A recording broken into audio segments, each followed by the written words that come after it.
चलो फाइनली अपन MTP solve करते हैं। इससे पहले आरटीपी क्वेश्चन मैराथन सब चीजें हो चुकी है। ठीक है, केस सिनेरियोस एमसीक्यूज भी शेयर कर दिया है मैंने, एमसीक्यूज की शीट शेयर कर दी है मैंने टेलीग्राम ग्रुप में। ठीक है, टेलीग्राम चैनल पे। तो लेट्स स्टार्ट सर, एमटीपी देखते हैं क्या कहानी है सर। ठीक है, आओ। बट आप लोगों से एक रिक्वेस्ट है सर, मैं आप लोगों के लिए इतना कुछ सॉल्व कराता हूँ, लाइक और हाइप जरूर करना। ठीक है, what will be the NAV for the house property for the assessment year, ये तो हम तरीका सीख गए ना, मैंने आरटीपी में भी सिखाया था कैसे केस सिनेरियो पढ़ते हैं। पहले नीचे जाके क्वेश्चन पढ़ा करो, हमसे पूछ क्या रहा है। जैसे इस क्वेश्चन में हमसे क्या पूछा, एनएवी पूछा, फिर allowable deduction for interest on loan पूछा, फिर उसकी टोटल इनकम पूछ लिया। ऐसे पहले क्वेश्चन पढ़ा करो, फिर ऊपर जाके पढ़ो हमसे चाह क्या रहा है। देखो, Mr. Rohan owns a residential building situated in Pune. The property is divided such that he owns, पता है ये आपको, ये मैंने जो टॉप 30 केस सिनेरियो डाले ना सर, उसी केस सिनेरियो का ये क्वेश्चन है। अब आप बोलोगे सर नाम तो सेम नहीं दिखा था। भाई नाम सेम कैसे होगा, कुछ तो चेंज करेंगे ना। The property is divided such that they uses 1/3 for his own residence while the 2/3 is rented out for commercial purpose, fetching a monthly rent of 12,000. तो 12,000 इंटू 12 कितना हो जाएगा सर, ये आ जाएगा 1,44,000 आपका रेंट हो गया। For the let out segment alone, मतलब सिर्फ लेट आउट वाले की बात हो रही है, 2/3 वाले की बात हो रही है। The fair rent is estimated to be 30,000 per month. ठीक है, तो ये आपको फेयर रेंट दिया हुआ है। Looking at the property as a whole, ये बड़ी जबरदस्त चीज है इसमें, ये अच्छा किए, ये नया किए कुछ। ठीक है, थोड़ा सा चेंज कर दिए कि भाई लेट आउट वाले का फेयर रेंट दिया हुआ है और जो आपको म्युनिसिपल वैल्यू और स्टैंडर्ड रेंट दिया हुआ है वो पूरी प्रॉपर्टी का दिया हुआ है। नाइस। तो खास बात ये होगी कि आप इसको तो 12 करोगे तो ये 3,60,000 हो जाएगा। भाई देखो, फेयर रेंट आपका 3,60,000 हो जाएगा। ठीक है, जब यहां पर आप म्युनिसिपल वैल्यू लोगे तो म्युनिसिपल वैल्यू 2/3 लोगे। सर क्यों, क्योंकि 2,40,000 तो पूरी प्रॉपर्टी एज अ होल है ना सर, तो हमें तो 2/3 लेना पड़ेगा। ये आ रहा है 1,60,000। याद है ना, दोनों में विचएवर इज हायर, तो 3,60,000। उसको कंपेयर करेंगे रेंट, स्टैंडर्ड रेंट से। स्टैंडर्ड रेंट को भी आपको क्या करना पड़ेगा, 2/3 करना पड़ेगा। तो 2/3 कितना आ जाएगा सर, 2,00,000 आ जाएगा। तो 3,60,000 और 2,00,000 दोनों में विचएवर इज लोअर, लोअर कितना हो गया sir, 2,00,000।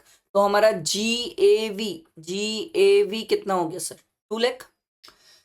On 30th July 2025, he paid the municipal taxes amounted to rupees 10% of the municipal value. ठीक है, म्युनिसिपल वैल्यू जो दी हुई है वो पूरे घर की दी हुई है। तो सर 2,40,000 इसका 10% 24,000। ठीक है, ये जो 24,000 आया ये पूरे घर का है। मुझे तो लेट आउट वाले पार्ट का चाहिए, डिवाइडेड बाय 2/3, 16,000 आ जाएगा सर। तो आप इसमें से 16 माइनस कर लो सर। ठीक, पहला क्वेश्चन तो आपसे यही था ना एनएवी, ये तो मेरे हिसाब से सिंपल था। आगे बढ़ते हैं। To fund the construction of this building, residential building, Mr. Rohan has availed a loan of 45 lakh from a scheduled bank. वैसे एमटीपी डालने में मुझे लेट इसलिए हुआ था क्योंकि मैं आप लोगों के लिए इससे पहले बहुत इंपॉर्टेंट चीजें डाला था। एमटीपी मैंने एक बार गो थ्रू की थी सर, इसके पूरे क्वेश्चंस जितने भी सब क्वेश्चंस ना सर मैंने ऑलरेडी आप लोगों को क्वेश्चन बैंक में दिया है। प्लस आपको टॉप 34 टॉप जो 61 क्वेश्चंस मैराथन डाले हैं उन सब में ये सब कवर कर चुका हूं मैं। ठीक है, Mr. Rohan has availed a loan of 45 lakh from a scheduled bank on 1st April 2023 and carrying on an annual interest rate of 10%. The construction of the building was completed on 30 June 2024. मैंने तो आपको बहुत अच्छे से pre का interest निकालना सिखाया था सर। कैसे निकालते sir, simple, date of borrowing लिखो, क्या है सर, 1/4/2023। फिर डेट ऑफ कंप्लीशन लिखो सर, कंप्लीशन है सर 30 जून 2024। मैंने आपको क्या सिखाया था, जिस साल कंप्लीट हुआ है, इस साल 24-25, उससे पहले वाला फाइनेंशियल ईयर 23-24, उसकी लास्ट डेट क्या है सर, 31 मार्च 2024। यही कहानी है। Subsequently he repaid the entire loan, इसमें डेट ऑफ रीपेमेंट भी है सर। रीपेमेंट की डेट क्या है सर, 30 जून 25। तो ये दोनों डेट में विच एवर इज अर्लियर वाली डेट क्या आ जाएगी सर हमारी, ये वाली डेट आ जाएगी। तो यहां से यहां तक का प्री का इंटरेस्ट, तो 45 लाख इसका 10%, 4.5 लाख डिवाइडेड बाय 5, क्योंकि प्री का इंटरेस्ट पूरा एक बार में नहीं मिलता, तो 90,000 हो गया प्री का इंटरेस्ट। ठीक है, हमारा प्रीवियस ईयर क्या है 25-26, तो 25-26 में हमें कितना इंटरेस्ट पे करना है। ठीक, तो करेंट ईयर में एक तो पोस्ट का इंटरेस्ट आ जाएगा। पोस्ट का इंटरेस्ट कैसे निकलेगा, 45 लाख इंटू 10% इंटू अप्रैल मई जून 3 महीने का इंटरेस्ट सर। जून में रीपे कर दिया ना सर, अप्रैल मई जून 3 महीने का इंटरेस्ट, तो ये कितना आ जाएगा,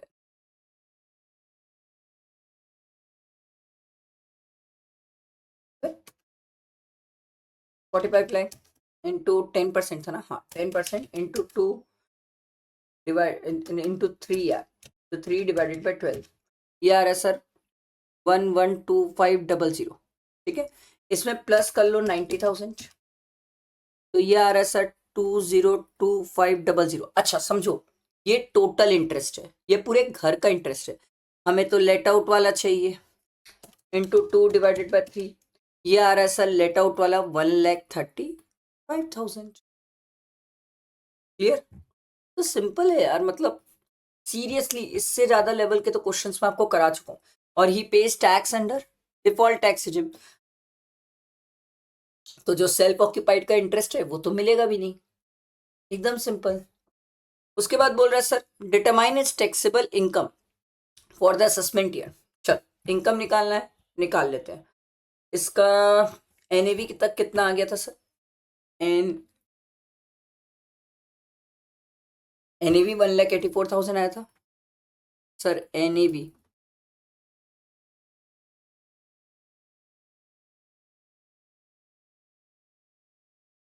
minus interest, sir let out वाले का इंटरेस्ट तो निकाल लिया था, तो नेगेटिव जाएगा,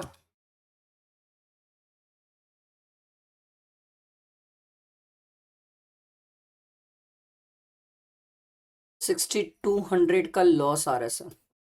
सर क्या ये लॉस जो मेरे पास एडिशनल अदर इनकम है 2 लाख रुपीस की, इससे एडजस्ट हो सकता है? नो सर, क्यों? हम इसको दूसरे हेड में ले जाके एडजस्ट नहीं कर सकते, हम डिफॉल्ट टैक्स रिजिम में चल रहे हैं। अगर आईएचपी की इनकम होती तो आईएचपी के दूसरे हेड की इनकम से एडजस्ट कर लेता, नहीं है। टोटल इनकम बोला था यही आएगी 2 लाख रुपए, समझ आया? सिंपल है यार, इजी क्वेश्चन है, लिटरली बता रहा हूँ।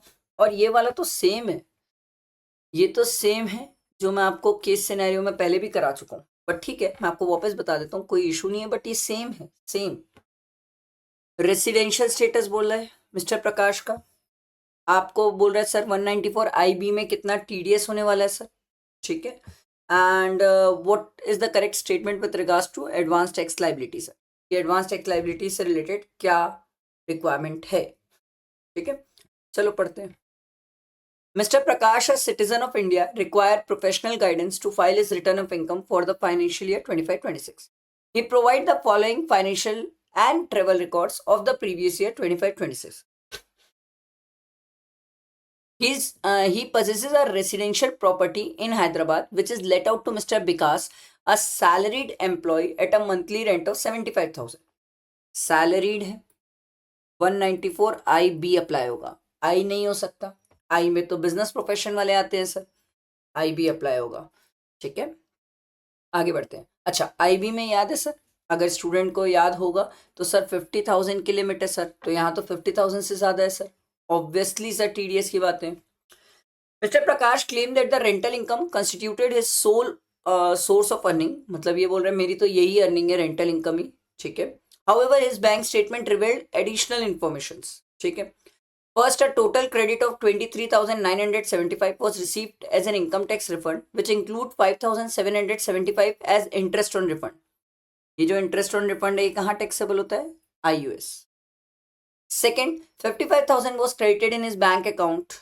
ठीक है, Mr. Prakash specified this was a cash gift presented by his grandchildren sir. ये taxable होता है, grandchildren है sir, relative में cover भी नहीं है। आगे देखो, a detailed inspection of his passport and entry stamps indicate a trip taken with his spouse to Singapore to visit their son. They depart from India on 27th September. Oh my God. मैंने एक बहुत अच्छी चीज student को ना classes में सिखाई थी कि भैया 28 सितंबर तक अगर कोई रहता है तो 28 सितंबर के बाद अगर मान लो कोई 29 सितंबर को रहता है तो उसका 180 डेज की कंडीशन कंप्लाई होती है सर। ठीक है, अब यहाँ तो ये 27 सितंबर को चले गया सर, तो 28 तक रहता तो 180 डेज की कंप्लाई होती, आप चेक कर लेना कैलकुलेटर में। ठीक है, तो ये 180 डेज से कम हो गया। अब 60 वाली कंडीशन तो ये सेटिस्फाई करता है, बट 365 है नहीं सर, क्योंकि पिछले 4 साल में 320 है सर, तो ये क्या हो जाएगा सर, नॉन रेसिडेंट। सिंपल, एकदम सिंपल, घूमने ही तो गया था। ठीक है, इसके बाद अगर ये नॉन रेसिडेंट है तो कहानी है सर कि 194 IB में क्या TDS की कहानी आएगी, बताओ भाई, क्योंकि अब तो ये नॉन रेसिडेंट हो गया, तो सर नॉन रेसिडेंट के केस में आएगी TDS की कहानी?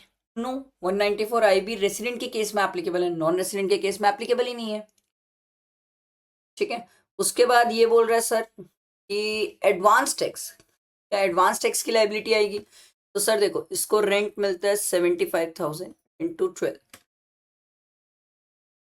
ये आ रहा है सर इसका रेंट 9 लाख रुपीज का रेंट आ रहा है सर। ठीक है, अब अगर इसके 9 लाख रुपीज का रेंट आ रहा है और इसकी अदर इनकम 55,000 है, 5775 है, तो सर क्या इसकी इनकम, ध्यान से सुनना, अब एक स्टूडेंट बोल सकता है सर एक बात बताओ कि कौन सी स्कीम में चल रहा है, कुछ पता है? मैं बोला नहीं यार, नहीं पता है तो हम क्या लेते हैं सर, डिफॉल्ट टैक्स रिजिम।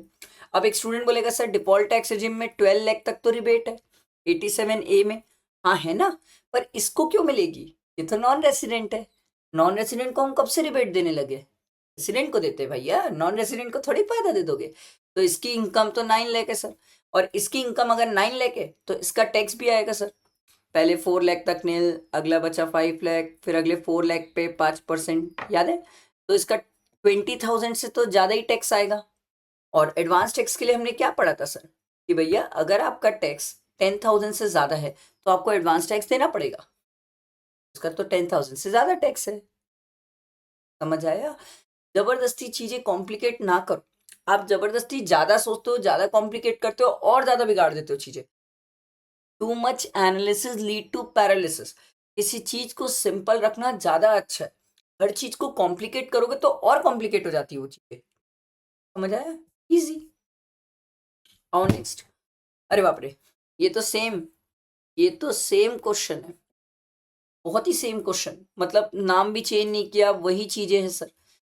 और कौन सा सेक्शन अप्लाई हो रहा है पता है? सेक्शन 43B, क्योंकि माइक्रो, स्मॉल और medium enterprises, sir medium enterprises के ऊपर 43B अप्लाई नहीं होता, तो ये वाला खर्चा तो आपको मिल जाएगा, इसकी तो टेंशन लेना ही नहीं।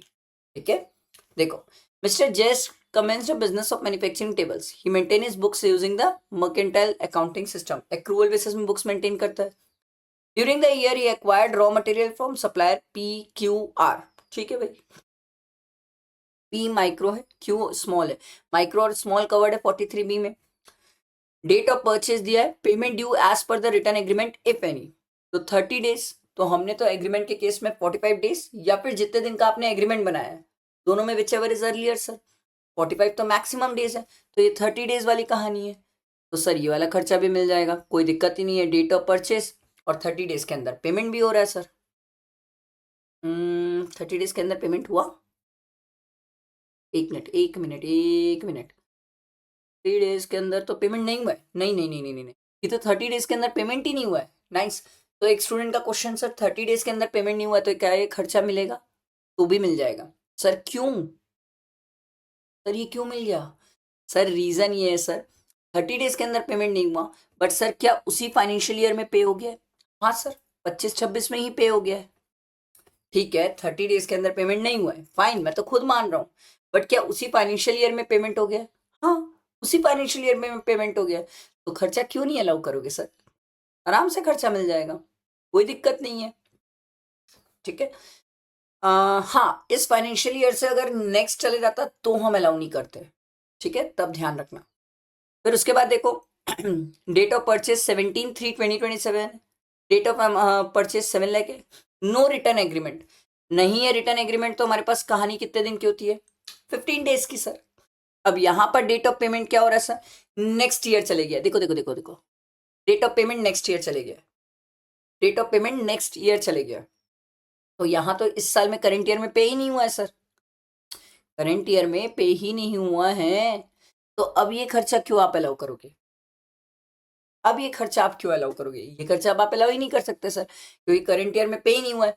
चलो करंट ईयर में ना भी पे हो कोई बात नहीं, 15 डेज अगर मैं ऐड करूं तो ये मेरा आ जाएगा 17 तारीख है ना, 13-14 दिन इधर, 15 दिन, 15 दिन मतलब 1 अप्रैल।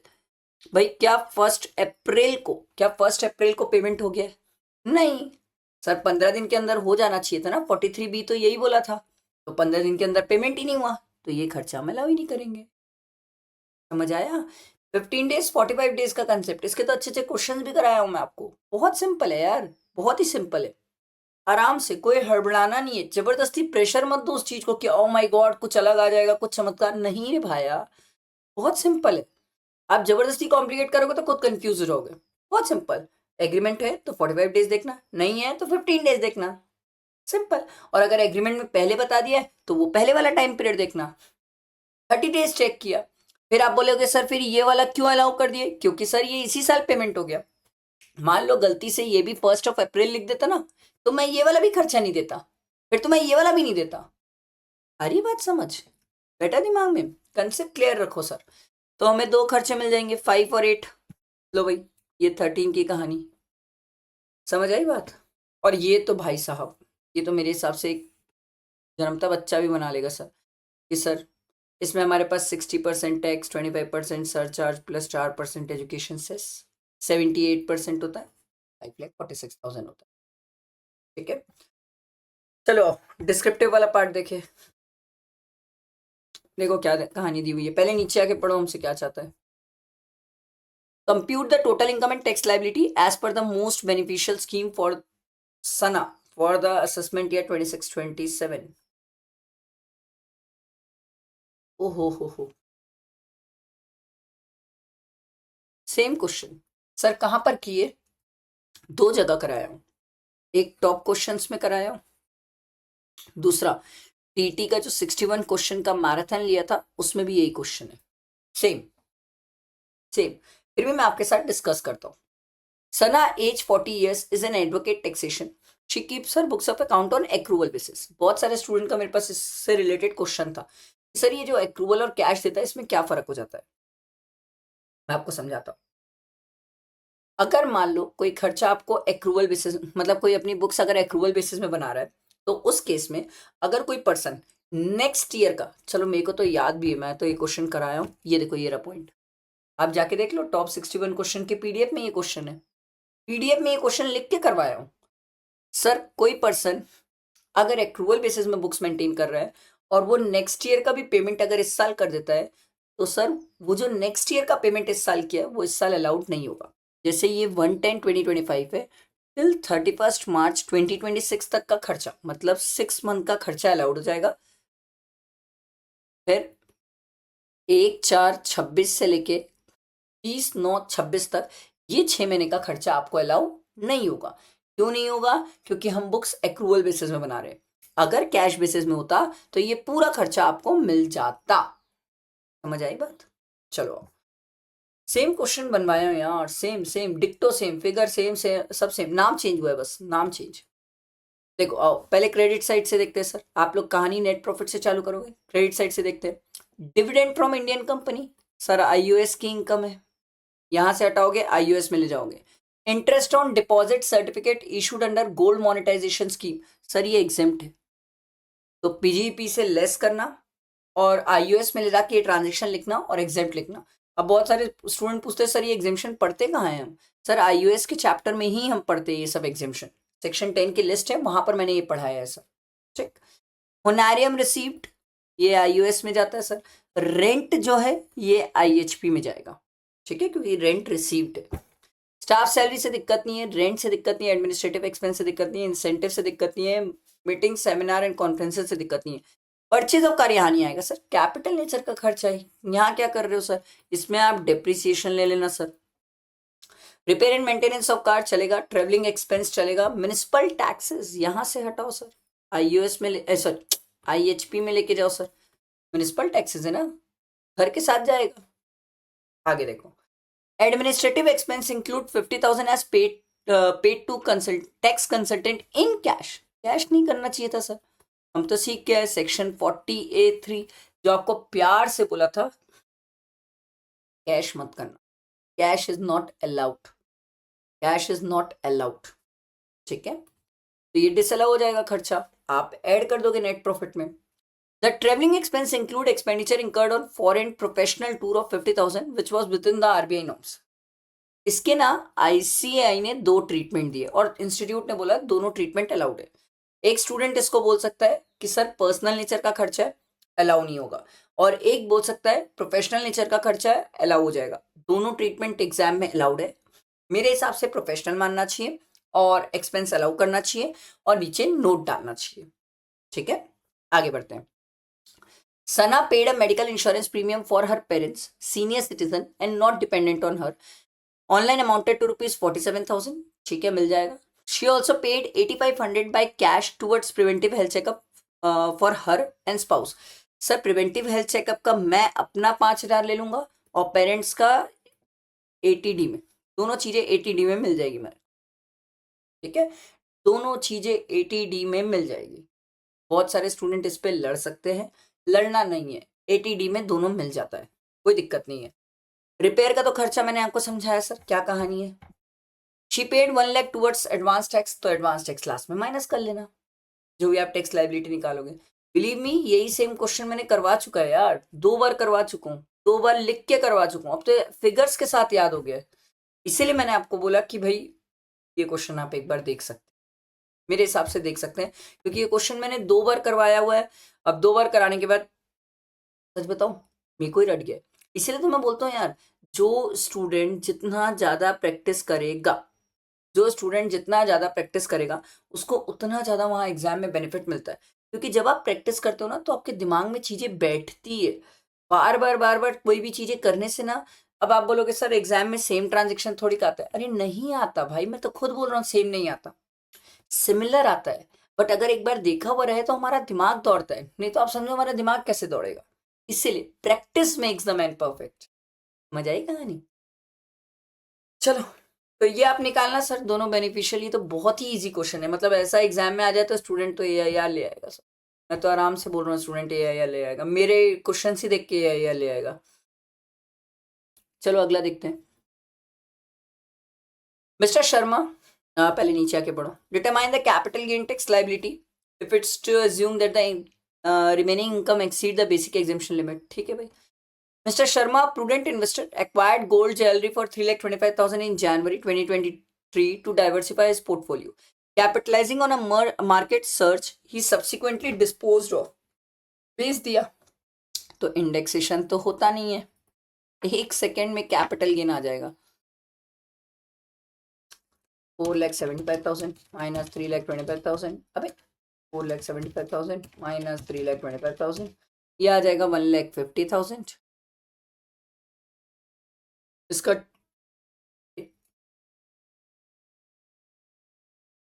12.5% टैक्स ले लेना। आगे देखो। Additionally, a property, residential property located in Chennai belonging to him was sold on 1/12/2025. The actual sale consideration was 80 lakh, whereas the stamp duty value on the date of transfer stood at 90 lakh. ये तो बहुत ही easy यार। देखो हमने सीखा था sale consideration plus 10% कर लो, तो सेल कंसिडरेशन 80 प्लस 10% 88। सर क्या स्टैम्प ड्यूटी वैल्यू इससे ज़्यादा है? हाँ सर, तो स्टैम्प ड्यूटी वैल्यू कितनी है सर? 90 लाख। सेल कंसिडरेशन मेरा यही हो जाएगा, सिंपल। जाओ ना टॉप क्वेश्चंस देखो मैराथन में जो कराया हूँ यार, इतना अच्छे से सिखाया हूँ, उसी को देख लो। ये सब क्वेश्चन आपको बच्चे लगेंगे सर, उसमें इससे ज़्यादा लेवल के क्वेश्चन है। The original acquisition of this real estate took place on 15/7/1998 for 8.8 lakh, acquired by a 1% brokerage on the purchase price, ठीक है। As a अच्छा, बहुत सारे स्टूडेंट को एक क्वेश्चन होता है सर, क्लियर कर देता हूँ। ये जो 1% ब्रोकरेज होता है ये हमेशा हमारे परचेज प्राइस में ऐड होता है, ये कभी एफएमबी और स्टैम्प ड्यूटी वैल्यू पे ऐड नहीं करना। ठीक है, ये छोटी सी बात है बट ध्यान रखने वाली बात है, स्टूडेंट से गलतियां हो रही है, मैंने देखा है इसलिए आपको बता दिया। ठीक है, तो हमसे बोल रहा है सर 8,80,000 प्लस 1%, तो ये 8,8,888 कुछ आ रहा है सर। फेयर मार्केट वैल्यू दी हुई है, स्टैम्प ड्यूटी वैल्यू दी हुई है, तो हम स्टैम्प ड्यूटी वैल्यू लेंगे। कॉस्ट और फेयर मार्केट वैल्यू दोनों में whichever is higher subject to stamp duty value, तो स्टैम्प ड्यूटी वैल्यू 10 लाख, तो ये आ जाएगा सर 80 लाख का कैपिटल गेन। तो आपसे क्या क्या पूछा सर? आपसे पूछा है सर कैपिटल गेन तो आप निकाल ही रहे हैं सर। हाँ भाई, कैपिटल गेन तो निकाल रहे हैं, कैपिटल गेन में कोई दिक्कत नहीं है। और उसके बाद ये हमसे क्या चाहता है सर? कैपिटल गेन निकालने के बाद हमसे चाहता है कि हाँ, टैक्स लाइबिलिटी भी निकालिए कैपिटल गेन की। तो अब हमें मेहनत करना पड़ेगा भैया जी, हमें मेहनत करना पड़ेगा। मेहनत कैसे करनी पड़ेगी पता है एक स्टूडेंट को समझ आ रहा है? मैंने सिखाया था सर, निर्मला सीतारमन और राघव चड्ढा सर।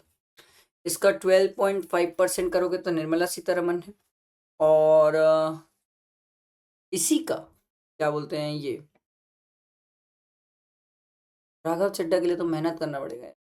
90 लाख, फिर 10 लाख का 376 डिवाइडेड बाय 100, ये करके पूरी मेहनत करके टैक्स निकालना पड़ेगा। मेहनत है सभी स्टूडेंट के लिए। 10 लाख इंटू 376 डिवाइडेड बाय 100, ये आ रहा है 37,60,000 माइनस 90 लाख, ये आ रहा है सर 52,40,000 सर। इसका 20% सर। ठीक है, फिर दोनों में विच एवर इज बेनिफिशियल हम वो सिलेक्ट करेंगे सर। ठीक है, सिंपल।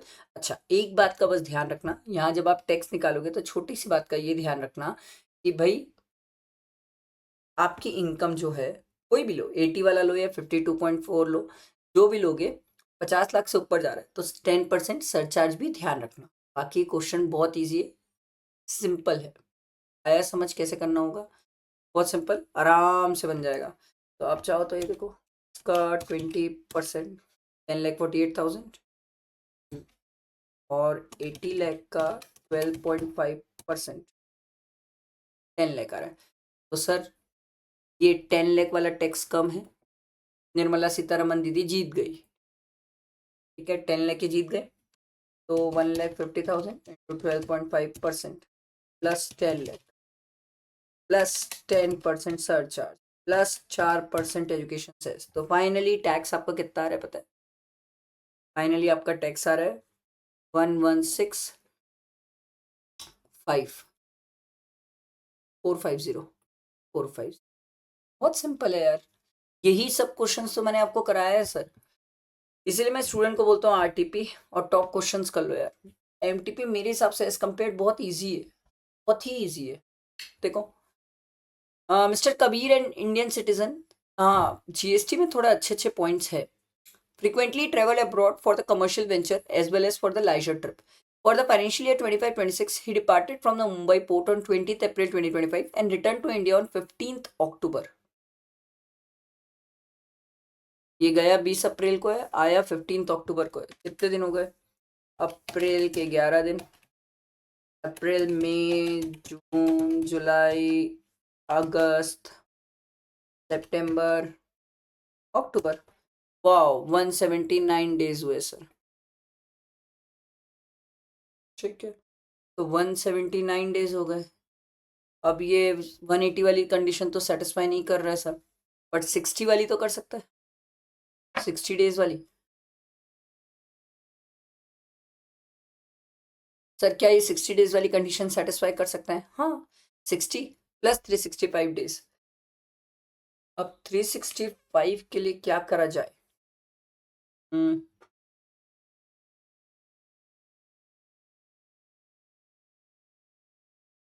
एक मिनट सॉरी सॉरी सॉरी, ये 179 तो इंडिया से बाहर गया है।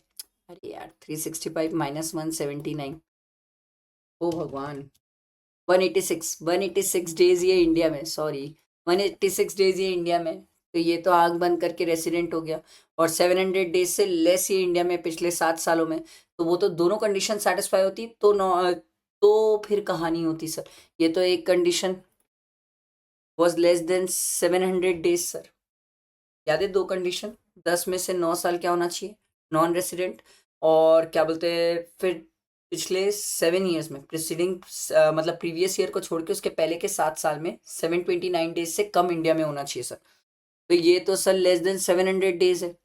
अब आप बोलोगे सर दूसरी वाली कहानी कहाँ है? एक बात आप समझ लो सर, दोनों कंडीशन सेटिस्फाई होती है तब नॉट ऑर्डनरी होते हैं, दोनों में से एक भी सेटिस्फाई नहीं होती तो हम ऑर्डनरी हो जाते हैं। ये चीज का ध्यान रखना, बहुत सारे लोग इसमें भी कंफ्यूज होते हैं। अब इसमें यहाँ पर एक कंडीशन तो हम चेक कर सकते हैं कि सर 7 में से 729 डेज से लेस ये कम इंडिया में है, तो हम इसको रेसिडेंट नॉट ऑर्डनरी रेसिडेंट बोलेंगे। अब एक स्टूडेंट बोल सकता है सर 10 में से 9 साल वाला तो आप चेक नहीं कर पाओगे। नहीं कर सकता, डाटा ही नहीं है, मैं कहाँ से चेक करूँ? है ही नहीं। आप बताओ क्वेश्चन में कहाँ है डाटा? तो जितना दिया है उसी के बेसिस में तो कंक्लूड कर पाऊंगा, जो दिया ही नहीं है मैं कहाँ से लाऊंगा? आप बताओ मेरे को, सारी बात समझ। तो रेसिडेंशियल स्टेटस तो हो गया। फिर लॉन्ग टर्म कैपिटल गेन है from the sale of shares in Alpha India Limited, a listed entity. The transaction was proceeded through his overseas bank account in London. ठीक है, तो ये तो टैक्सेबल है सर। तो हमसे चाहता क्या था sir? Compute is total income, ये तो टैक्सेबल है। डिविडेंड रिसीव हो रहा है 40,000 फ्रॉम एन इंडियन एंटरप्राइज, ये भी टैक्सेबल है सर। ठीक है, इंडियन एंटरप्राइज इसलिए to fund his investment he has borrowed capital from NRI friend. The interest payable, sir हम तो सीख क्या है, मैक्सिमम 20% इंटरेस्ट अलाउड है सर। तो 8,000 का ही इंटरेस्ट अलाउड माइनस 32,000 इनकम मानी जाएगी। अब एक स्टूडेंट बोल सकता है सर ये सब इनकम इंडिया में क्यों टैक्सेबल है? अरे भैया इंडियन एंटरप्राइज है, इंडियन इक्विटी शेयर्स बेच रहे हो, तो इनकम कहाँ एक्रू हो रही है? इंडिया में। अच्छा, पोस्ट ऑफिस वाला पॉइंट मेरे को अच्छा लगता है कि सर 10-15 में एक स्टूडेंट को याद आए कि 3,500 की एग्जिबिशन है। बहुत सारे स्टूडेंट तो बोलते हैं सर हम ऐसा कुछ पढ़े ही नहीं है। भैया कैसे नहीं पढ़े? ये तो हम आईओएस में सीखते हैं। ठीक है, और इसके बाद जो बचा हमारा 6,000, इसका हम ना 80 टीटीए, टीटीए तो क्लेम कर सकते हो ना आप, आराम से टीटीए क्लेम कर सकते हो। अब फिर एक स्टूडेंट लड़ेगा सर टीटीए क्या रेसिडेंट नॉन रेसिडेंट मिलता है नहीं मिलता है? ये आपका होमवर्क है, आप जाके ढूंढो कि टीटीए में रेसिडेंट नॉन रेसिडेंट किसको मिलता है और किसको नहीं मिलता है, ये तो देखो, तब तो याद रहेगा आपको। ठीक है, वैसे तो ये रेसिडेंट नॉट ऑर्डनरी रेसिडेंट है, इसको तो मिल ही जाएगा सर, बट फिर भी ध्यान रखना। ठीक है, चलो नेक्स्ट क्वेश्चन देखते हैं। चलो क्वेश्चन नंबर 3 देखो, नीचे आ जाओ। क्या बोल रहे हैं sir? Taxable salary for the suspend year 26-27 if he has chosen to opt out of the default tax regime, मतलब नॉर्मल प्रोविजन से चल रहा है। देखो mister Vikram an employ sir, TT का जो मैंने 61 क्वेश्चन का मैराथन लिया है उसका क्वेश्चन है ये। ठीक है, Mr. Vikram, an employee is in a private corporate entity, has provided the following details pertaining to his compensation for the financial year 31st March 2026. Basic salary दी हुआ है which was revised to 85,000 from December. तो इसको 4 महीने ले लो, इसको 8 महीने ले लो। दिए दिया हुआ है 50% ऑफ बेसिक पे, तो जो आप बेसिक सैलरी निकाले होगे कितना, 28 memory plus 85,000 into 4 memory plus, ये आपका बेसिक सैलरी है। ठीक है, इसका 50% डीए है। ठीक है, और एंटरटेनमेंट अलाउंस प्राइवेट कंपनी है सर, फुली टैक्सेबल। ठीक है, mister Vikram and his employer contribute 18% of his basic salary towards recognised provident fund, ये तो हम सीख के हैं सर। 18% इसने कॉन्ट्रीब्यूट किया है, पर सर एग्जेम्प्ट कितना होता है सर?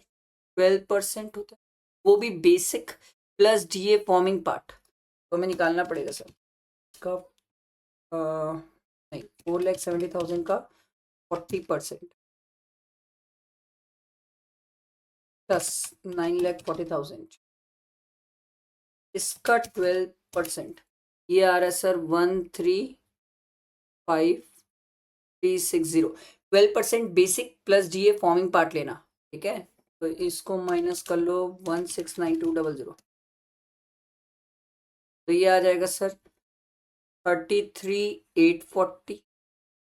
ठीक है। प्रोफेशनल टैक्स जो एम्प्लॉयर ने पे किया है, ठीक है, वो आप ऐड कर लेंगे सैलरी में और नीचे जाके पूरा माइनस कर लेंगे 2200। ठीक है, माइनस 2200 नीचे करेंगे आप। HRA है सर, HRA के लिए तो मेहनत करना पड़ेगा sir. Least of the following है सर। एक्चुअल HRA कितना है? 16,000 इंटू 12, 1,92,000। अब तो कैलसी में सॉल्व हो जाना चाहिए सर। फिर रेंट पेड कितना है? 17,000 इंटू 12 मेमोरी प्लस, और 10% ऑफ सैलरी। सैलरी मतलब basic plus DA forming part वाला, तो 4,70,000, 40% पर सैलरी कितनी थी इसका? 10% मेमोरी माइनस, ये 91,200, सेकेंड 91,200, और तीसरा कहाँ पर है भाई? ये दिल्ली मुंबई कहाँ काम कर रहा है ये? हम्म, हम्म, बताया है क्या ये कहाँ का है? नहीं बताया है। तो आप 40% ले लो सर। आप 40% लोगे तो भी तीनों में which ever is lower exempt होता है, तो लोअर तो यही आएगा सर 91,200। तो 16,000 इंटू 12 क्या हो गया? हाँ, ये क्या हो गया? 16,000 इंटू 12 ये आया -91,200। तो ये टैक्सेबल आपका आ जाएगा 1,00,800। ठीक है। कन्वीनियंस अलाउंस है, reimbursement for official duty, exempt है सर। ठीक है। लोन दिया हुआ है 2 lakh was taken from his employer on 1 July 2025 from his for his brother tuberculosis treatment. Prescribed है, प्रिस्क्राइब मेडिकल डिजीज है सर, रूल 3A में कवर है। दिक्कत उसका नहीं है, ब्रदर डिपेंडेंट है कि नहीं पता।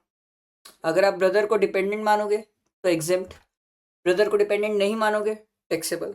अब एग्जाम में ये आपका एजम्पशन टिकेगा सर, क्योंकि यहाँ तो कुछ बताया नहीं है ब्रदर के बारे में।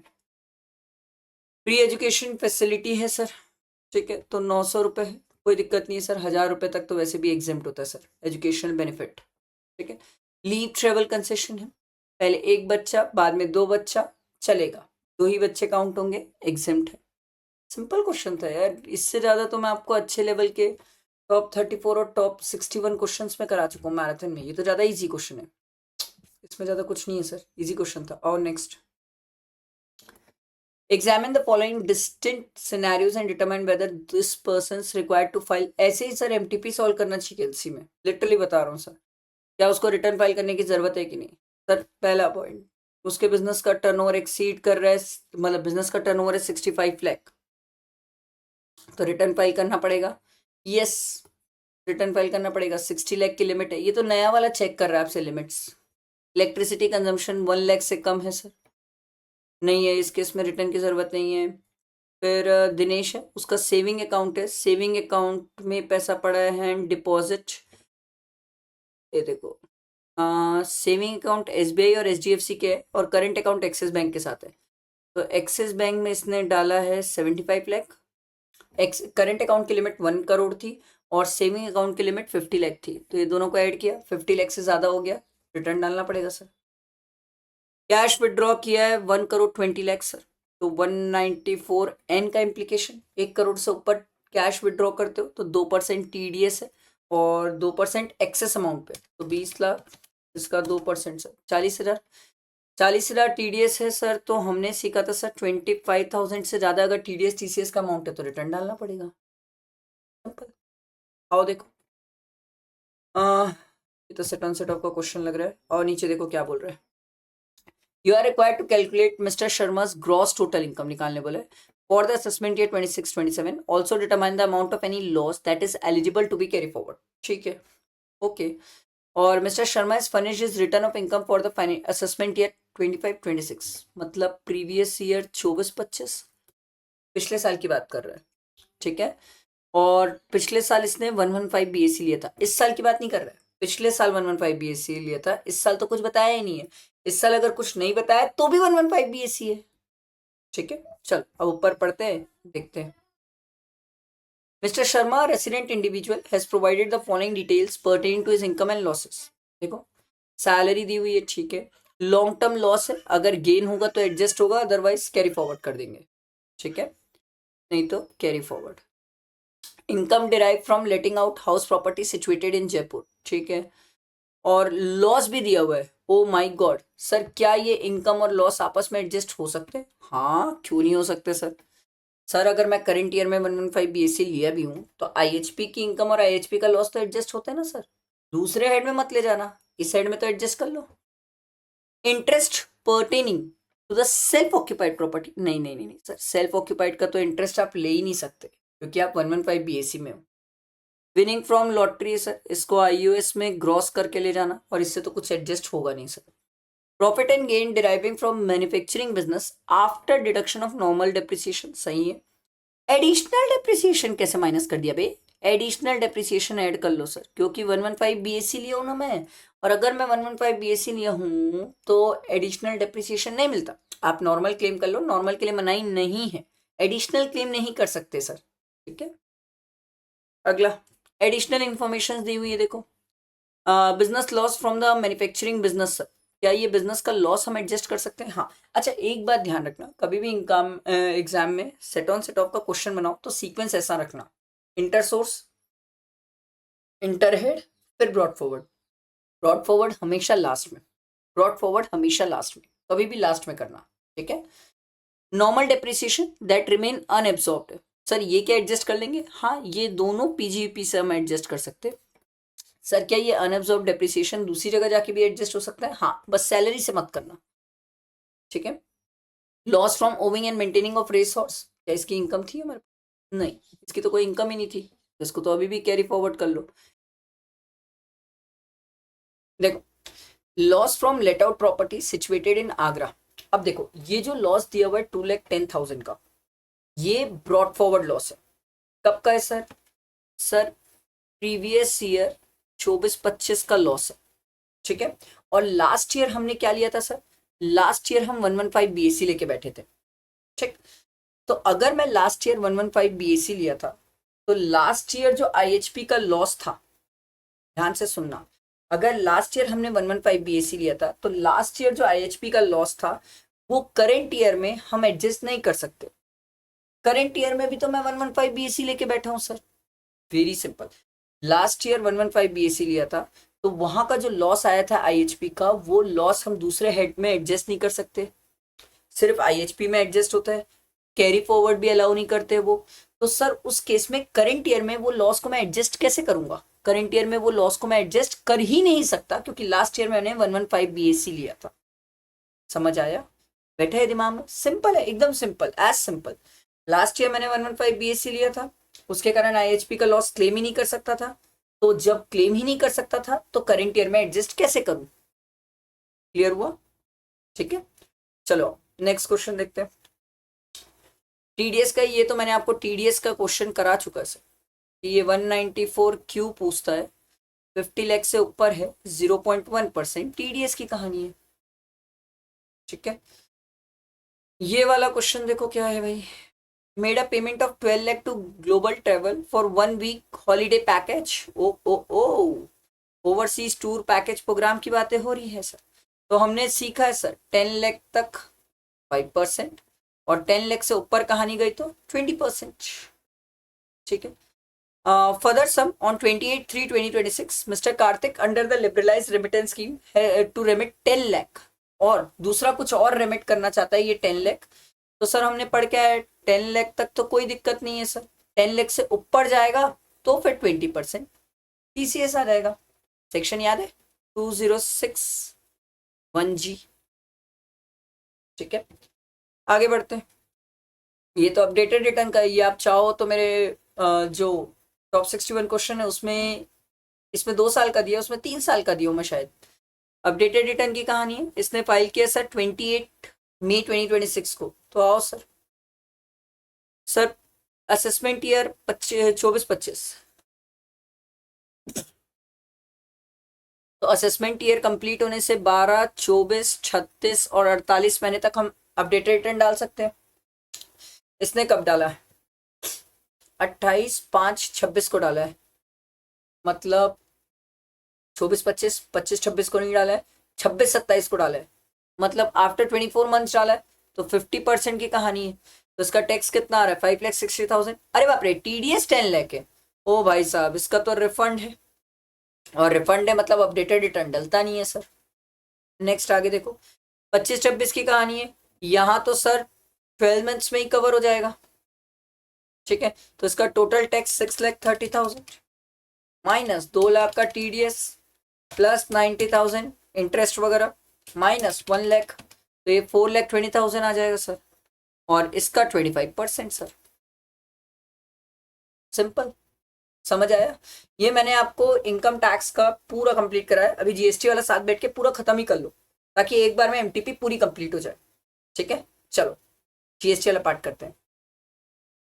चलो जीएसटी वाला पार्ट कंप्लीट करते हैं अपन एमटीपी में। इनकम टैक्स वाला पार्ट तो हो गया था, जीएसटी वाला पार्ट देखो क्या है सर। मैं आपको जिस तरीके से सिखाऊंगा प्लीज सीखना, एक एक छोटे छोटे पॉइंट बताऊंगा, प्लीज ध्यान देना, रिक्वेस्ट रिक्वेस्ट, ठीक है।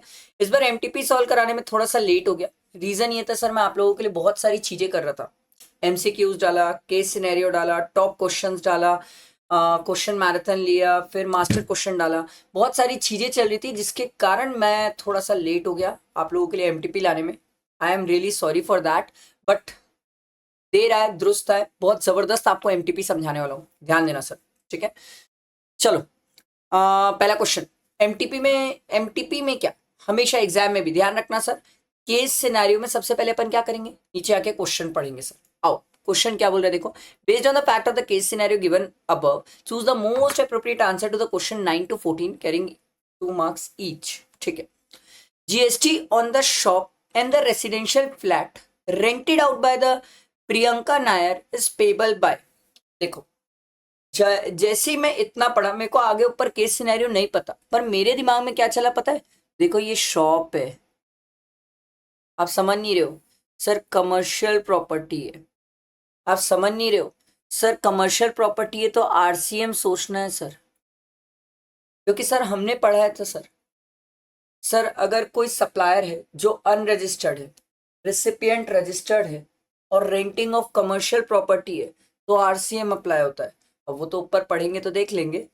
दूसरा है सर रेसिडेंशियल फ्लैट, ये भी हम पढ़ते हैं तो दो जगह याद करते हैं, कहाँ कहाँ, एक आरसीएम में याद करते हैं प्लस एक एग्जेम्पशन में याद करते हैं। इतने प्यारे प्यारे इसके हैंड रिटन नोट्स दिए मैं ड्राइव में, पता नहीं कौन देखा है नहीं देखा है। रेंटिंग ऑफ रेसिडेंशियल ड्वेलिंग, ध्यान से सुनना, renting of residential dwelling for use as residence to an unregistered person exempt है। आगे बढ़ते हैं, renting of residential dwelling to a registered person RCM है। बहुत माइन्यूट सा डिफरेंस है दोनों में, बहुत माइन्यूट सा, और यही तो मैंने आपको चार्ट्स में लिख के दिया है, आप देख ही नहीं रहे हो हैंड रिटन नोट्स। इतने प्यारे नोट्स एग्जेम्पशन और आरसीएम को ऐसे कनेक्ट करके बनाए कि अगर कोई स्टूडेंट उसी को देख ले तो कुछ और पढ़ने की जरूरत ही नहीं पड़े। देखो यार, बाकी ऊपर देखते केस सिनेरियो में हमसे क्या पूछा है। The value of supply of goods by Radhesham to the customer is dash and the value of supply of agency services. ओ जैसे ही मैं एजेंसी सोचता हूँ मेरे दिमाग में शेड्यूल 1 आता है। कैसे, कितने स्टूडेंट है जो ऐसे कनेक्ट करके पढ़ते हैं सर क्लासेस में, जिनसे भी रेगुलर क्लासेस या जो भी रिवीजन वगैरह ऐसे कनेक्ट करके पढ़ते हैं, क्योंकि मैं तो अपने स्टूडेंट को ऐसे ही कनेक्ट करके पढ़ाता हूँ। आगे देखो, dash is liable to collect and deposit GST on the local delivery. लो स्टूडेंट पूछते थे ना सर अमेंडमेंट बेस्ड क्वेश्चन कहाँ है, ये है सर्विसेज प्रोवाइडेड थ्रू ई commerce operator, local delivery service, sir RCM है, हाँ है 9(5) में आरसीएम है, पर प्रोवाइडेड जो पर्सन थ्रू ई कॉमर्स ऑपरेटर प्रोवाइड कर रहा है वो आदमी रजिस्टर्ड नहीं होना चाहिए। अगर रजिस्टर्ड हो गया तो फॉरवर्ड है, और फॉरवर्ड है तो टीसीएस है। टीसीएस तक कितने लोग पहुंच पाते हो, फॉरवर्ड तक तो बहुत लोग पहुंच जाते हो, टीसीएस तक कितने लोग पहुंचते हो। चलो बाकी तो आगे पढ़ेंगे तो देखेंगे सर। ऊपर पढ़ेंगे तो पता चलेगा। Value of supply of goods made by Priyanka and company in the month of September, वो तो ऊपर पढ़ेंगे तो देखेंगे। फिर आईटीसी की कहानी है sir in the month of September, ठीक है देख लेंगे सर। और what is the time of supply of services rendered by Priyanka and company multiplex Marvels private limited. चलो ऊपर पढ़ते हैं क्वेश्चन, आओ देखो। Miss Priyanka Nair of Karnataka unregistered है, ध्यान रखिएगा सर, अनरजिस्टर्ड है, under GST is engaged in supplying of taxable goods and services within Karnataka. In the beginning of the April she rent out a shop owned by her to a Reliance Retail Limited. Oh my God. Supplier unregistered है, recipient registered है, लग गया RCM, हाँ sir, Reliance पे करेगा RCM में, ठीक है।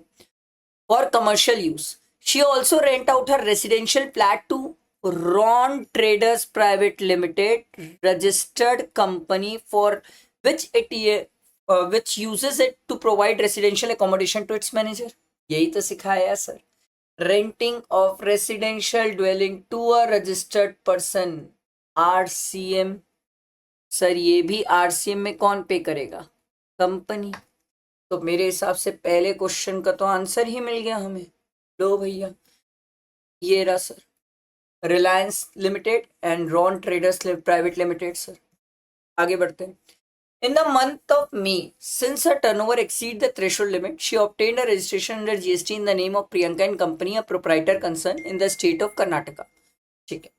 During the month of September following transactions were undertaken, supplied taxable goods to an unregistered person। क्या इस पे जीएसटी होगा? हाँ सर, क्योंकि अब ये मई में रजिस्टर हो चुकी है तो सितंबर में ये जीएसटी चार्ज करेगी सर। अब सामने वाला कस्टमर अनरजिस्टर्ड होने से या सामने वाला बायर अनरजिस्टर्ड होने से क्या फर्क पड़ता है? मैं तो जीएसटी चार्ज करूंगा ना सर, वो अनरजिस्टर्ड है, मेरा तो आउटवर्ड सप्लाई है ना सर।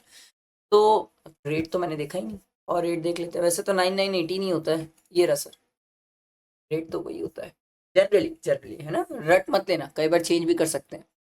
तो 9918 या फिर 18% ले लेंगे यार अपन, ठीक है। आगे बढ़ते हैं। Priyanka and company provided local delivery services worth 2 lakh. एक मिनट, अब मेरे को पूरा ध्यान एक स्टूडेंट का यहां चाहिए। सर ये जो प्रियंका एंड कंपनी है लोकल डिलीवरी सर्विसेज प्रोवाइड की है थ्रू थ्रू थ्रू बाय नहीं है, बाय नहीं है, बाय नहीं है, बाय नहीं है, बाय नहीं है, बाय नहीं है, क्योंकि बाय होता तो आरसीएम ही नहीं होता। आप सिर्फ इस क्वेश्चन के लिए रट के जा रहे हो एग्जाम में, तो फिर मैं 1 सेकंड में इसका आंसर बता के खत्म कर देता हूं। और सीखने बैठे हो तो सीखो कि सर वहां बाय नहीं है, बाय होता तो सर आरसीएम नहीं होता, बाय होता तो आरसीएम नहीं होता, बाय होता तो आरसीएम नहीं होता, बाय होता तो वो नॉर्मल ट्रांजेक्शन होता जो ई कॉमर्स ऑपरेटर प्रोवाइड कर रहा है सर। बात समझ आ रही है? बात समझ आ रही है, ठीक। ये through an e commerce operator, ठीक।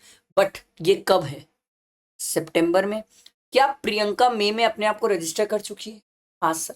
तो अब जब प्रियंका अपने आप को रजिस्टर कर चुकी है और through an e commerce operator services provide करिए, क्या आरसीएम अप्लाई होगा?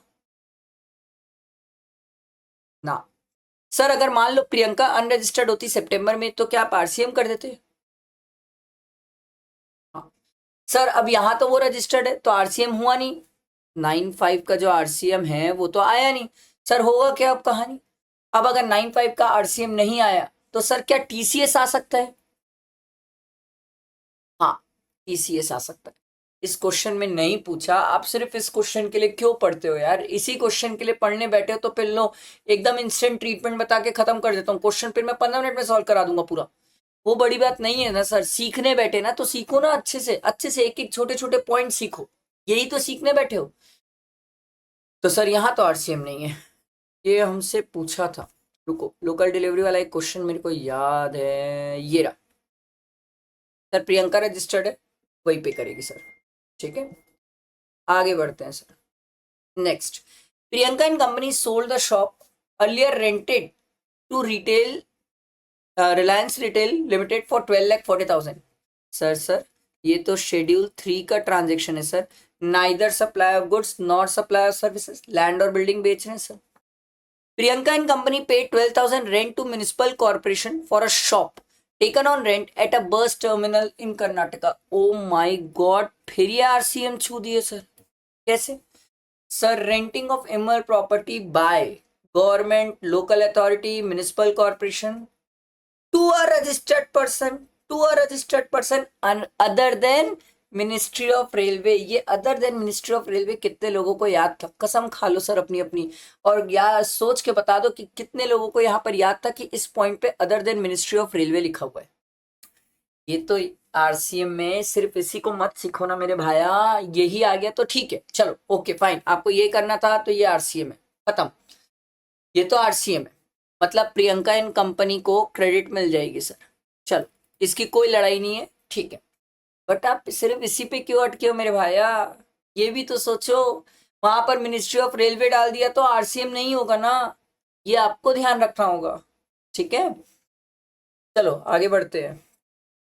Priyanka purchase a family floater life insurance policy. लो, आप लोग मुझसे पूछते हो ना सर कहाँ है अमेंडमेंट, देख लो सर, यही मैं आपको अमेंडमेंट शीट में कराया था, नाम चेंज करके आया है एग्जाम में, मतलब एमटीपी में, सॉरी, ठीक है, यही अमेंडमेंट है सर।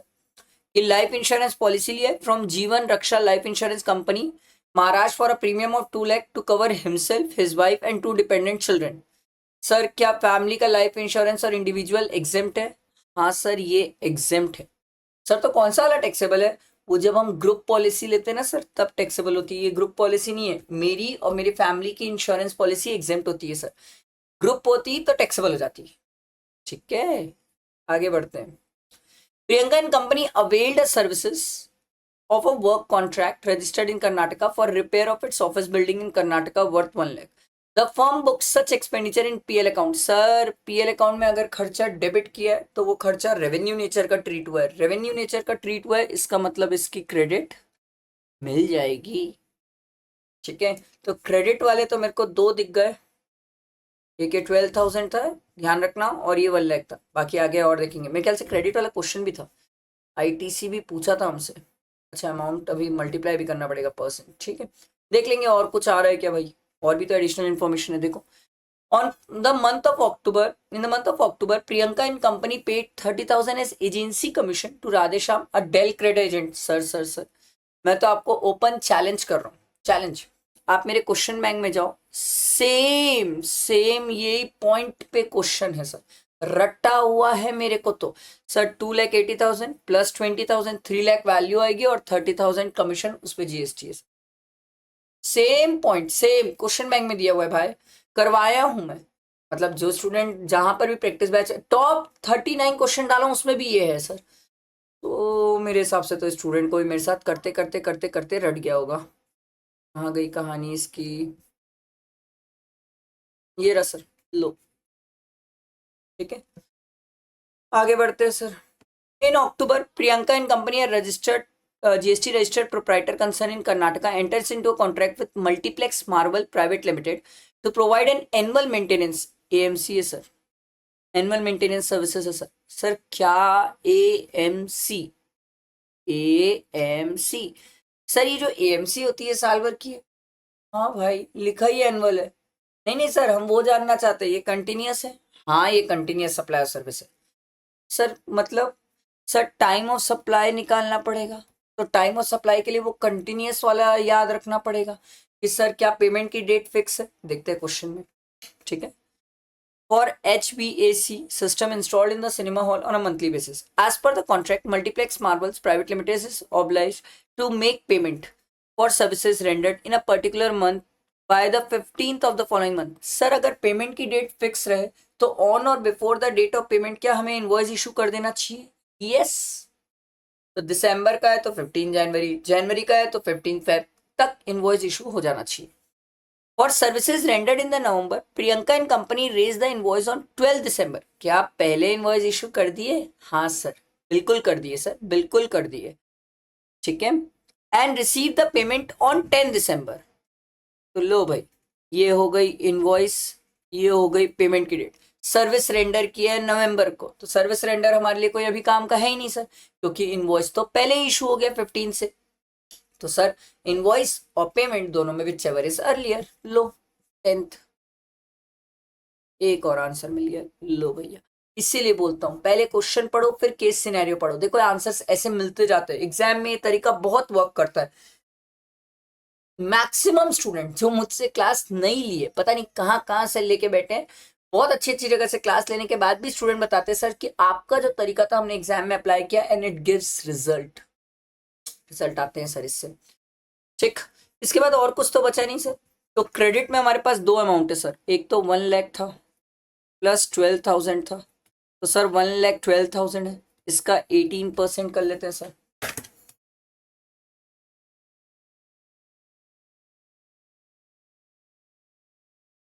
ठीक है, तो 18% या 99% करोगे तो 100,080, 100,080। ठीक है, तो इसको अपन चेक कर लेते हैं। क्रेडिट वाली बात भी पूछा था हमसे, ये रहा सर, देखो आईटीसी। तो आईटीसी तो ये हमारा आ गया सर। अब वैल्यू ऑफ आउटवर्ड सप्लाई भी पूछा था, तो आउटवर्ड सप्लाई में क्या क्या था हमारा, एक ये 30,000 था सर, और एक ये 2 लाख रुपए था। तो टोटल कितना हो गया सर, 2,30,000। समझ आया? कितने अच्छे तरीके से आराम से देखो क्वेश्चन सॉल्व हुआ है सर, कितना आराम से अच्छे से बेहतरीन तरीके से क्वेश्चन सॉल्व हुआ है सर। आगे देखते हैं sir. Cipla builders receive 1,20,000, 1,20,000, 1.2 lakh sorry per unit before the completion certificate and 50 lakh after it in respect of an apartment in a residential complex. Which of the following statement is correct? Choose the most appropriate action. The entire contract is a supply of service. No. Supply of service क्यों होगा ये? Entire contract? No. The contract of value 1.2 lakh is a supply of service and 50 lakh is not a supply. ये क्या है sir, हम सीख क्या आए हैं सर? कंसिडरेशन भले ही आगे पीछे मिल रहा है, बट सर हमने क्या सप्लाई किया है सर? लैंड और बिल्डिंग बेस दिया है। लैंड और बिल्डिंग बेस दिया है तो वो शेड्यूल 3 में आ जाता है, और शेड्यूल 3 में अगर आ जाता है तो फिर वो neither supply of goods nor supply of service हो जाता है सर। पर एक खास बात, हमने एक चीज और भी सीखी थी, अगर किसी को याद हो तो, शेड्यूल 2। शेड्यूल 2 में हमने ये सीखा था सर, ध्यान से सुनना क्योंकि बहुत सारे स्टूडेंट ये चीज छोड़ भी देते हैं, स्किप भी कर देते हैं। शेड्यूल 2 में हमने एक बड़ी प्यारी सी चीज सीखी थी सर, कि सर अगर कंसिडरेशन बिफोर कंप्लीशन या बिफोर फर्स्ट ऑक्यूपेशन उससे पहले हो जाता है तो वो सप्लाई ऑफ सर्विस माना जाता है और शेड्यूल 2 में कवर हो जाता है। मैं आपको क्या सिखाना चाह रहा हूँ, ध्यान से सुनो। बड़ा प्यारा सा है, अच्छा है, इजी है, बट बड़ा प्यारा सा सिंपल। वो उन्होंने शेड्यूल 2 को चेक किया सर कि कितने स्टूडेंट शेड्यूल 2 और शेड्यूल 3 में कंफ्यूज होते हैं। सर हम सी वाला पॉइंट तब सिलेक्ट करते हैं जब पूरा कंसिडरेशन बाद में होता।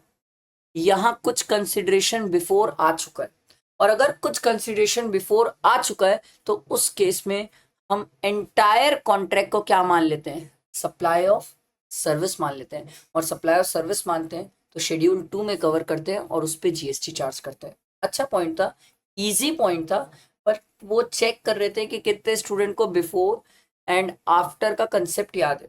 पूरा कंसिडरेशन आफ्टर का हो तो शेड्यूल 3 में, कुछ पहले का हो जाए कुछ बाद का हो जाए शेड्यूल 2 में, पहले पूरा हो जाए तो शेड्यूल 2 में। थोड़ा ध्यान रखना।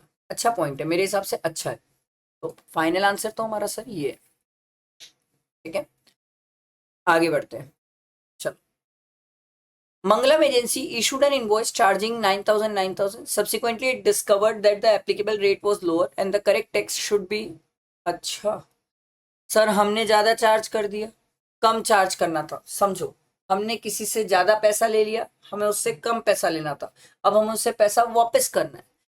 किसी को पैसा देना बनता है, जब देते हैं तो क्रेडिट नोट, लेते हैं तो डेबिट नोट, तो हमें पैसा वापस करना है, क्रेडिट नोट। अगर यही लेने का बन जाता तो डेबिट नोट। आया समझ? ये तो इजी है सर। चलो आगे डिस्क्रिप्टिव पार्ट देखते हैं। चलो डिस्क्रिप्टिव पार्ट पे क्वेश्चंस देखते हैं। फिफ्थ वाला क्वेश्चन, पहले नीचे आके पढ़ो क्या बोल रहे हैं। Compute the net GST payable in cash by Rudra and company for the month of अक्टूबर। हमेशा मंथ काम का होता है, ध्यान रखना है ना।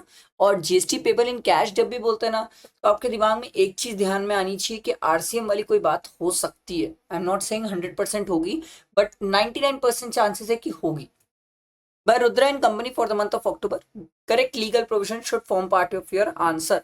नोट्स चाहो तो देख सकते हो। रेट ऑफ जीएसटी दिया हुआ है, ऑल अमाउंट और एक्सक्लूसिव ऑफ टैक्सेस, आईटीसी की कंडीशन फुलफिल्ड है, नो ओपनिंग बैलेंस है, और रुद्रा का टर्नओवर बताया सर प्रीवियस फाइनेंशियल ईयर में। मतलब रुद्रा कंपोजिशन में नहीं था, रेगुलर में था और रजिस्टर्ड है।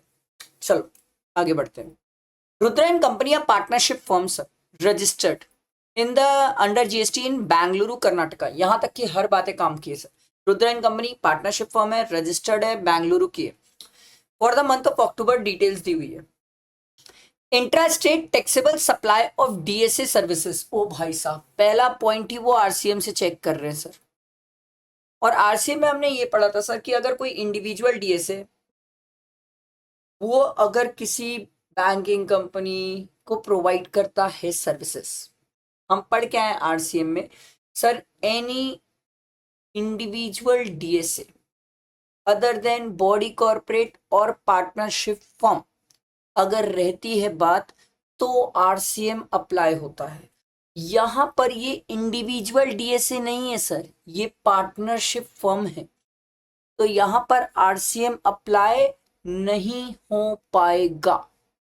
Good point, simple point but अच्छा point. Next, rent paid to a residential dwelling taken for running an office for providing DSA service. अभी सिखाया था, अभी ऊपर जब करा रहा था केस सिनेरियो, यही पॉइंट सिखाया था। Renting of residential dwelling to a registered person RCM होता है। तो sir owner of the residential property was not registered, owner registered नहीं है, ठीक है। बट सर क्या रिसिपिएंट रजिस्टर्ड है? हाँ सर, मैं रिसिपिएंट हूं, मैं रेंट पे किया हूं, मैं रिसिपिएंट हूं।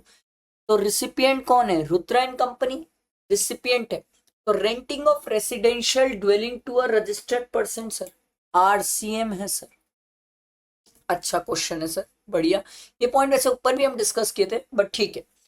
Purchase a car for the official use of the managing partner of the firm for business use. ये तो आप रट गया होगा सर, सेक्शन 17(5) में ब्लॉक्ड है, क्रेडिट नहीं मिलती है। Next, availed information technology services for its business from a partners friend. Oh my God, पहले समझो।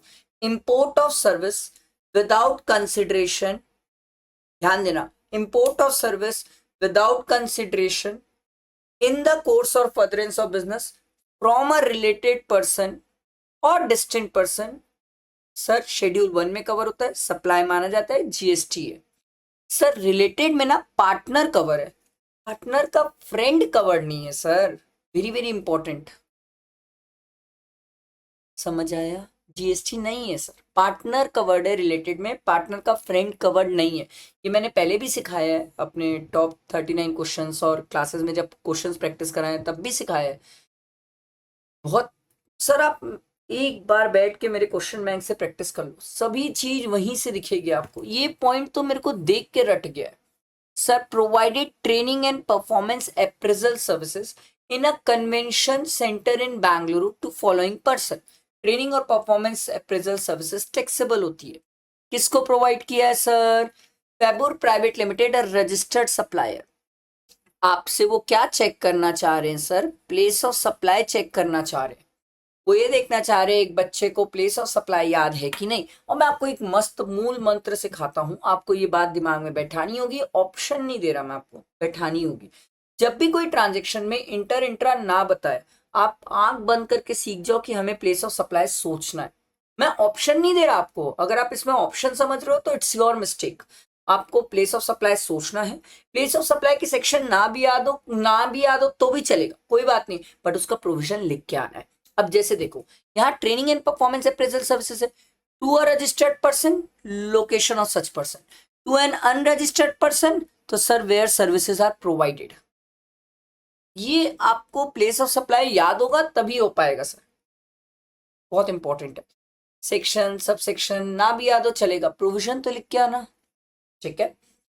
तो सर एक का प्लेस ऑफ सप्लाई केरला और एक का place of supply Bengaluru, taxable services है। ठीक है। अच्छा याद रखना सर, हम भी तो बेंगलुरु के हैं, तो आप यहाँ पर लगा लेंगे सी और एस और यहाँ लगा लेंगे आई। आगे बढ़ते हैं, बस इतना ही था।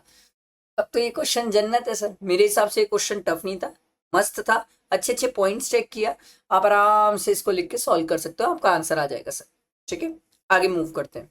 और next question, determine the taxability or otherwise the following services provided by Indian railway. Oh my god, oh my god, oh my god, आप नहीं समझ रहे हो सर, मिनिस्ट्री ऑफ रेलवे की बातें हैं सर। क्या सर, इससे फर्क पड़ता है, बहुत फर्क पड़ता है मेरे भाया, अभी दिखाता हूँ देखना।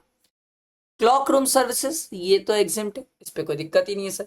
Service of transportation of passenger in second class exempt है सर। एसी ही हमने टैक्सेबल किया, फर्स्ट क्लास और एसी टैक्सेबल है, बाकी सब तो एग्जिम्ट है सर। प्लेटफॉर्म टिकट एग्जिम्ट है सर। ठीक है, एंड मैं आपको बता रहा हूँ ये टैक्सेबल है, ये नहीं, मैं पूरा क्वेश्चन सिर्फ इस पॉइंट के लिए पढ़ रहा था।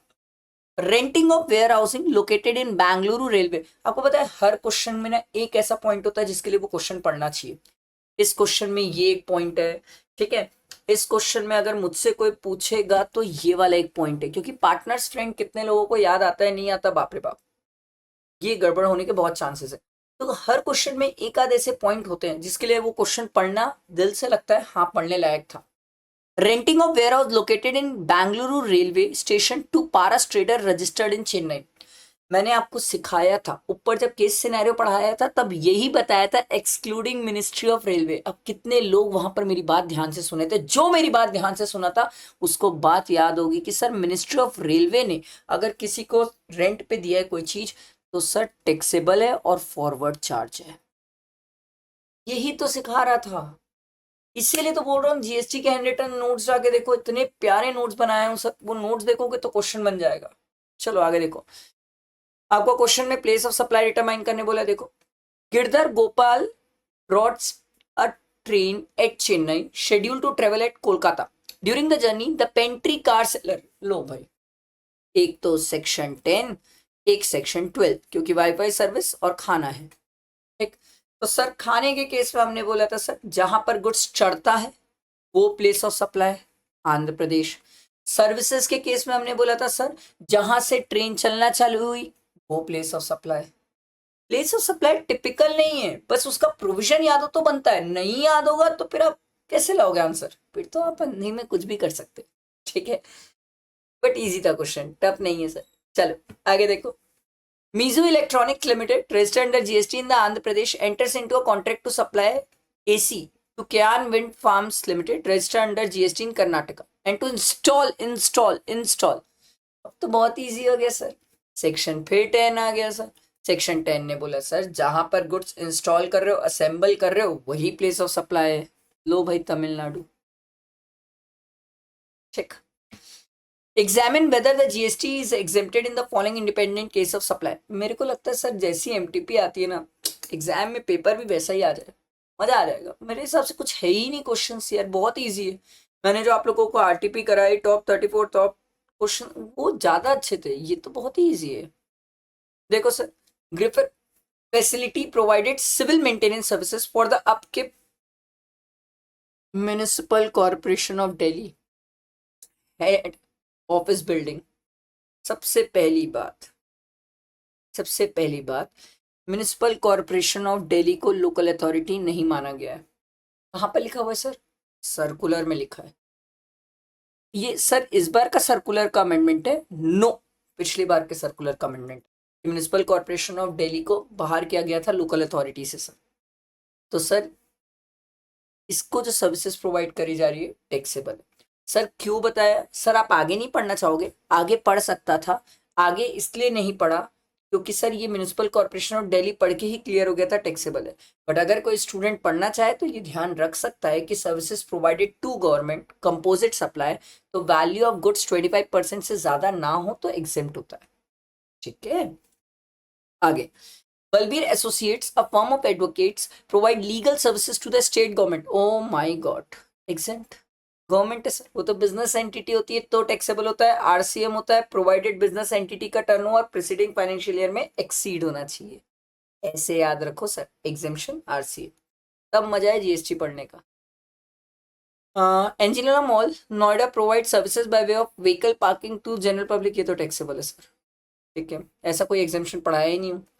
Services provided by a private transport operator to Greenville boys higher secondary school sir, services by way of hire to state transport authority, to local municipal authority, या फिर जीटीए और या फिर स्कूल्स, चारों एग्जिम्ट है। पूरा एग्जामेशन ही बता दिया मैं तो आपको। आगे बढ़ते हैं आओ। Dhaniram proprietor of Dhaniram Kirana store is registered as a composition dealer, ठीक है, in the Jodhpur district of Rajasthan. He has not furnished the statement of payment of self assessment tax in the form GST PMT 08 for the 2 consecutive quarters। चोर है ये आदमी। He placed an order for the purchase of taxable goods worth 5,50,000 with Bob and Sons, a partnership firm, registered dealer in the Bikaner State district of Rajasthan. Bob and Son has duly filed its return in GSTR return, ठीक है। Bob and Son want to generate e-way bill with respect to intra-state supply to be made by Dhaniram Kirana stores।